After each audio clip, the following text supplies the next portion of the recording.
Hello, welcome to my channel Qubit Educational Services.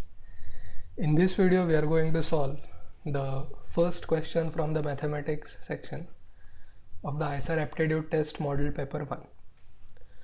This question is based on definite integrals and a topic in mathematics which we call reduction formula. Okay, first we'll read the problem statement and then we will see the solution. If Im denotes the definite integral from 0 to pi by 4 tan x raised to m with respect to x, then I3 plus I5 plus I7 plus 9 equals 3 by 8, 3 by 7, 2 by 5 and 4 by 9. Okay, so if you observe here, the integral is a function of m, right? So, and m is the power of tan x. So as m changes, we expect the value of the integral to change, and we have been asked to find the addition of 4 such values of the integrals I3, I5, I7 and I9. Okay, now what we will do is we will first try to simplify Im. Okay, that is, we will try to express Im in terms of Im minus 1 or Im minus 2. Okay, so this is one of the typical techniques that we use in higher level mathematics apart from the standard 3 techniques of integration.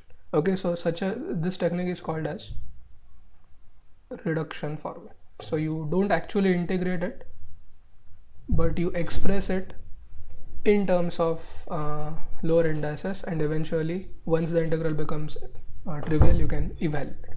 Okay, well, you already know one of the reduction formulas, and that is for factorials, right? N plus 1 factorial is equal to n factorial into n plus 1. So this is a reduction formula.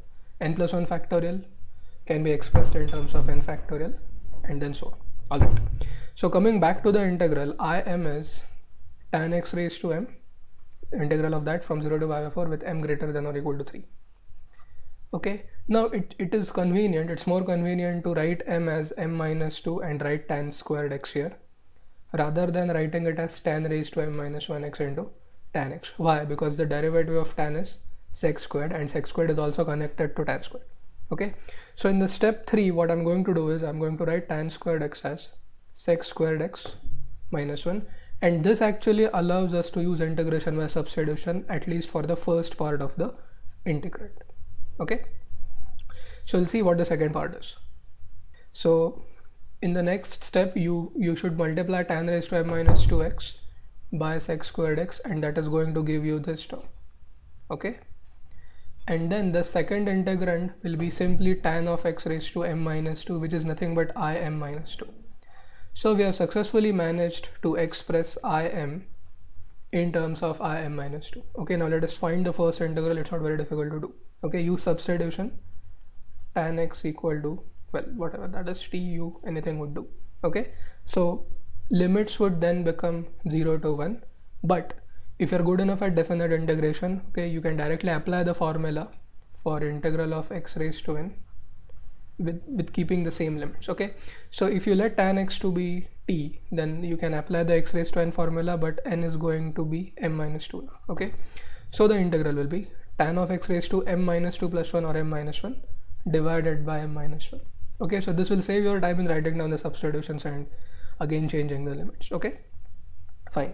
Now when x is 0, tan 0 is 0, so at lower limit this function goes to 0. What happens at upper limit? Okay, at upper limit we have tan pi by 4, which is always 1, right? So 1 raised to any power is again 1, any positive integral power. So the value of the first term is 1 upon m minus 1.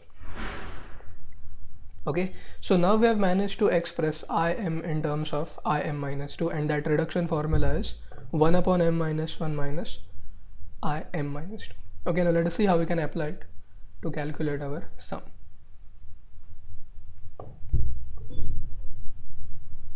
So Im is equal to 1 over m minus 1 minus Im minus 2. Okay, now we have been asked to find the addition of these 4 integrals. We'll go to the last one first. Okay, the reason will become clear. Okay, now for I9, m is equal to 9, right? So it is going to be 1 upon 8 minus I7. Okay, now you observe that I7 will go because they have opposite signs. Yes, so it then boils down to I3 plus I5 plus 1 upon 8.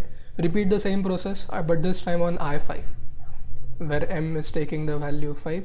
So what will it be? It will be 1 upon 4, 1 upon 5 minus 1, 1 upon 4, minus I m minus 2, I5 minus 2, or I3. So again you find that I3 and I3 will get cancelled, and then you will have just 1 upon 4 plus 1 upon 8, and therefore the answer is 3 by 8, which is option A. Okay, yes. So this was a pretty simple problem, but you should know the thing that you can express the integrals with higher powers of m in terms of integrals with lower powers. Okay, well, you might already know this formula. Okay, let's say you are interested in finding 0 to pi by 2 sine raised to mx or cos raised to mx dx, where m is any positive integer greater than or equal to 3 again. Okay, so there we use the following formula: in is equal to n minus 1 upon n into in minus 2, which we call the Wallis formula. Alright, so there are many of them, and this example has just illustrated one such reduction formula. Okay, so thanks for watching. In the next video we will see question number 32, or the second question from the same section. Thank you.